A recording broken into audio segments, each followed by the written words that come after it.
What's up, everybody? I'm Brett. I'm back with another quick battle here on Total War Warhammer 2. Today I'm bringing you a really fun game I played as Norsca versus the Empire. I went ahead and picked Norsca, hoping to not give away my Throgg strategy. Instead of going with Wintertooth, which is pretty much a dead giveaway that you're going to be using Throgg, and you're just begging at that point for the Empire to go ahead and counter you with artillery and ranged units. So, giving the opponent a little bit of false hope that I was going to be going with Wulfric, but instead I brought Throgg, King of Trolls. And my idea today for my build was to do a troll-centric, heavy-hitting, in-your-face kind of rush build, hoping to take advantage of the fact that the meta right now does not revolve around that kind of Norsca build. Normally what you're going to see is a mix of shielded Marauder champions and base Marauders mixed in with Famir with great weapons. And especially against Empire, no one expects you to bring the War Mammoth. Now originally I had wanted to bring the War Mammoth with the Shrine. The Shrine imbues leadership and an AoE, as well as having an ability that can bestow fire damage and unbreakable to any unit, which if you've ever played as the trolls, you know that trolls like to break. Let's go ahead and look at their leadership here. 53 and 53 on the regular trolls, and they have such little leadership while standing next to two of their actual lord and hero units. So that tells you right there they are very prone to breaking, and you'll see that. So my idea was to hug them with a War Shrine Mammoth and basically make them unbreakable and fight to the last, really taking advantage of their regen.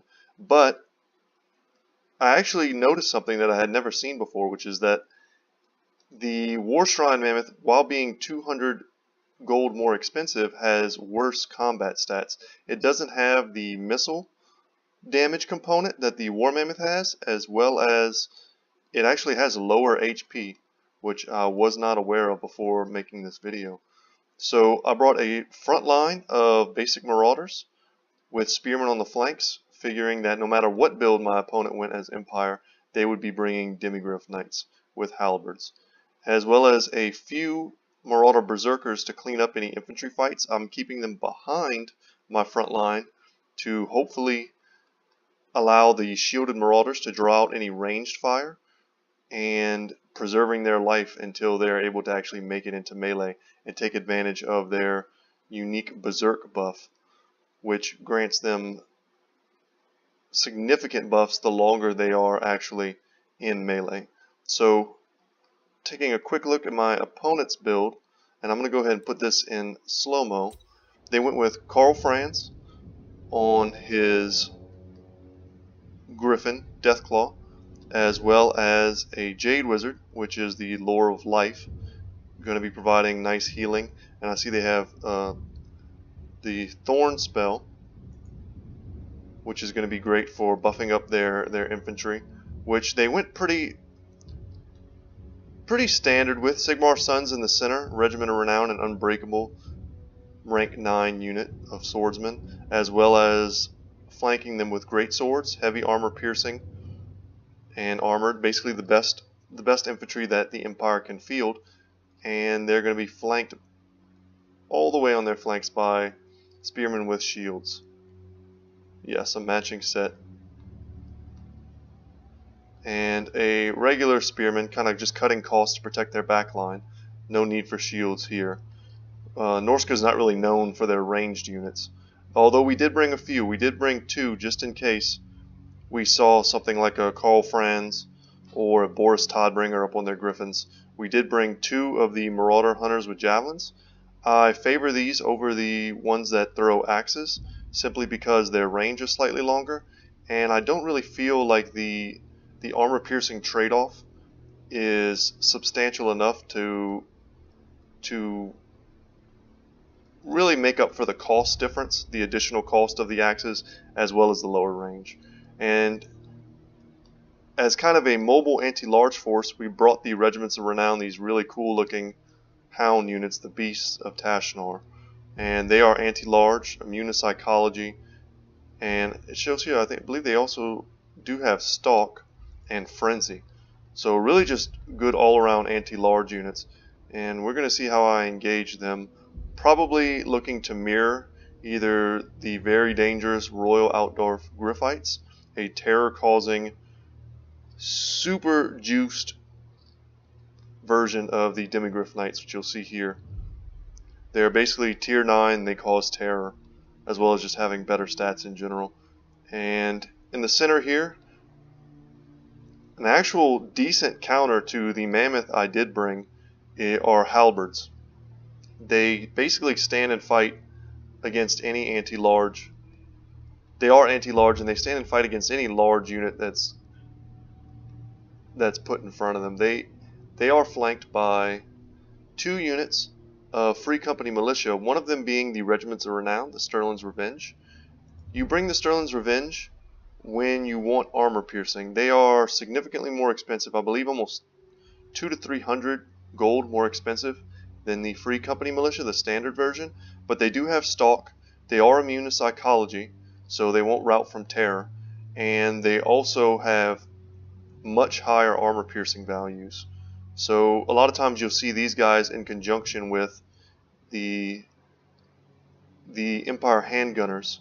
And the reason you would take these is if you anticipate your backline being compromised. These guys have very decent melee stats, so they would be able to take some kind of melee engagement, especially the tier 9, rank 9 Sterling's Revenge. So here they're going to get an opening volley on my Norse controls. Let's go ahead and put this in standard speed so you get the game sounds.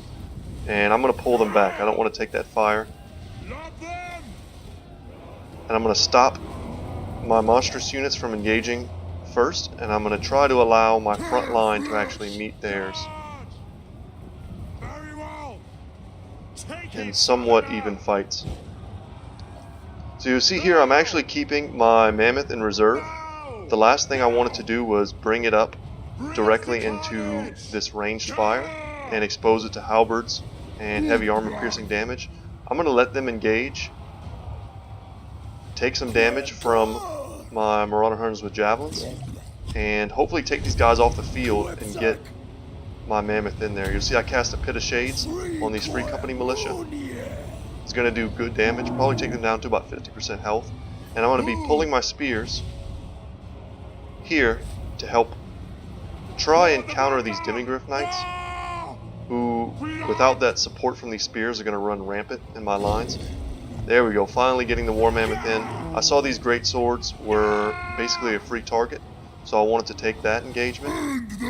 The halberds were tied down. The Free Company Militia were heavily damaged by my javelins and Pit of Shades play from my caster, the very hideous Famir Shadowcaster, Bale Fiend.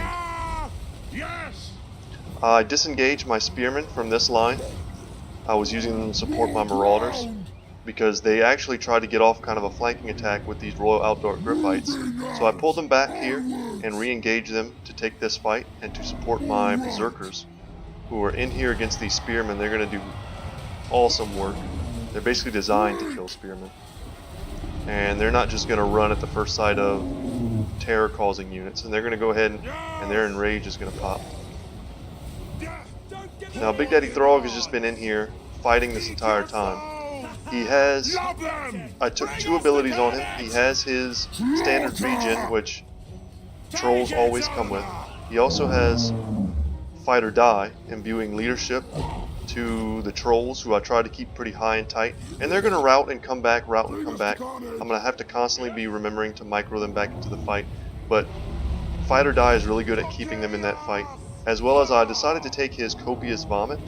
It's a ranged attack that he actually just throws up on units. So you want to wait until he's not engaged in melee, and you pop this on a blobbed up unit of infantry, and you can watch it get dozens of kills if you use it correctly. Beast of Tashnar being brought back to the fight. I did get a Pit of Shades cast down here to finally break these spearmen and kind of win this fight. We have some units in the background. This has kind of devolved into just a huge pit fight. Karl Franz, with support from his healing Jade Wizard, who's just staying up in the air this whole fight. Continuously tries to psychocharge Throgg, and with Gul Maraz, his very powerful weapon strength enhancing item, he tries to get a pick on Throgg, but Throgg is going to just be regening. You'll watch his health slowly increase. If you don't manage to get him when you go for him, there you go, that vomit, killing quite a few great swords there with that. These guys are just going to walk through that. It's pretty gross. But I want to keep my trolls high and tight. I noticed that he's, at this point I feel like I've got this game in hand.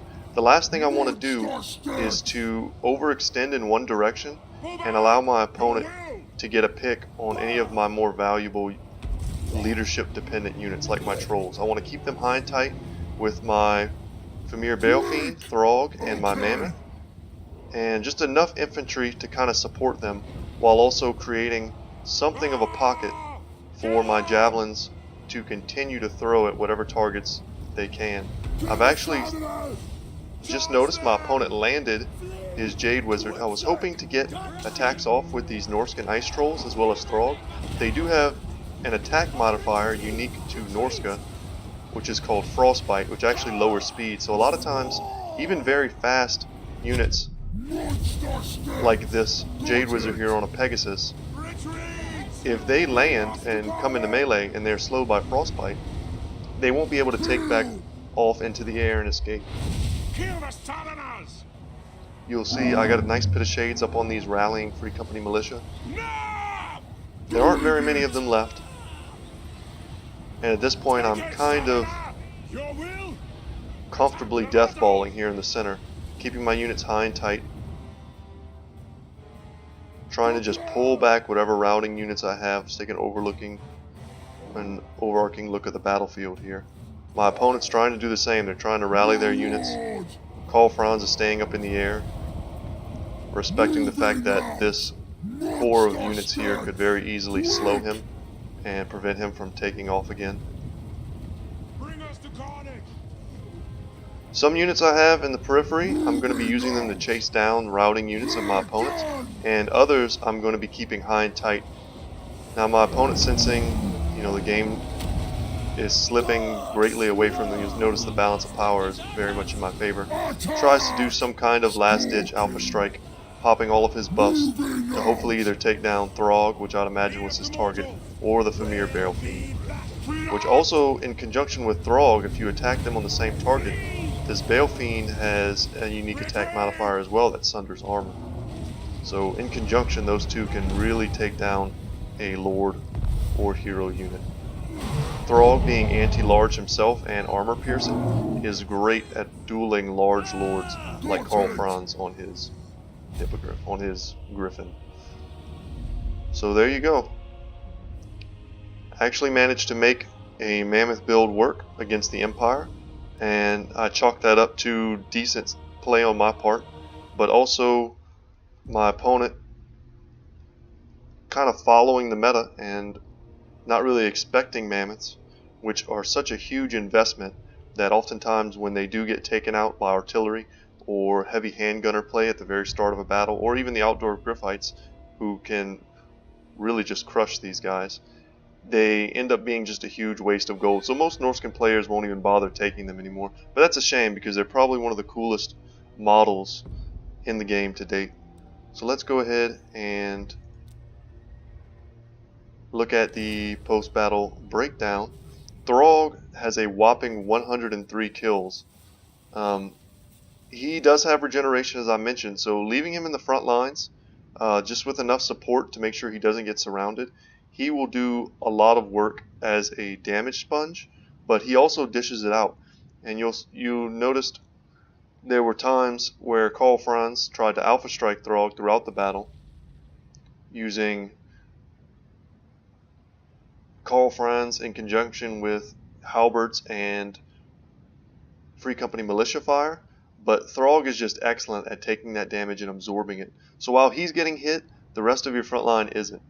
And our javelins were free that battle to counter skirmish these Free Company militia and take them down. I really prioritized them as the only ranged threat on the field, And yeah, front line did what it was supposed to do. It stood and it held just long enough for our berserkers to be the ones doing the real damage. You'll notice they have an extreme amount of kills, mostly against spearmen and great swords, so not bad there.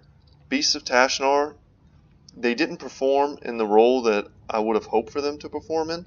Our opponent's anti-large cav contingents were very strong. Had they gone with a kind of a troll, pistol, outrider type of build, or had they gone really backline heavy with multiple artillery pieces and handgunners, or even crossbowmen, these guys would have been excellent flankers. But as it stands, their job this fight was basically to pin down one of these demigryph knights and keep them from running havoc in our back line, thus protecting our hunters and making sure they could do damage. Trolls did fine. Had this come down to an extremely, close game where all of my infantry had routed and all I had left was Throgg and these guys, their regen was going to keep them in the fight. And being encouraged by Throgg, you'll see here they didn't lose probably very many models at all, if any. So all of these damaged units here sponge for them, and into the late game these guys can do a lot of work when there's nothing left to rout them from terror, what have you. The War Mammoth did a great job. Our opponent's great swords, you'll see they were very cost effective, taking out our low tier marauders. But at the end of the day, they just did not have enough range pressure. Handgunners, even crossbowmen, would have punished my build heavily. A single cannon could have put a ridiculous amount of pressure on this mammoth throughout the entire fight, and I didn't have enough of these skirmisher, light, fast-moving type units to really punish that type of play if they had decided to go wider with more range style units. So I want to say thank you to my opponent, Unity Athos. It was a great game, and if you guys haven't already, I'm a new channel. It's Good Talk Gaming. And if you'd like to subscribe, see more of my content, please go ahead and like this video and leave any comments for any suggestions or any Norsca style builds that you want to see, and I will definitely be reading the comments. So without further ado, you guys have a great day, and I'll see you in the next one.